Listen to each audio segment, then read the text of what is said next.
All right, so I do also want to give a quick update on the pollinator garden. We have a lot of flowers growing up.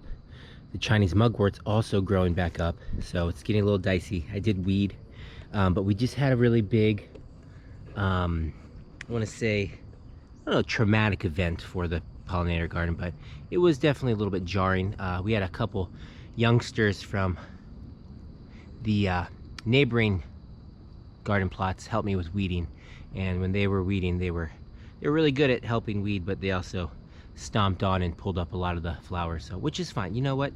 It was a learning experience for them. I can always plant more flowers. To have kids, you know, spend time in the garden and learn in the garden is definitely more valuable.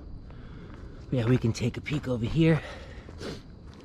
It's kind of growing in, but yeah, we have some flowers in here. If you look there, over there, some flowers.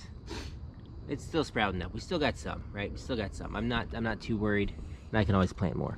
But I think it was more important that the kids were getting positive experiences in the garden. Sorry, this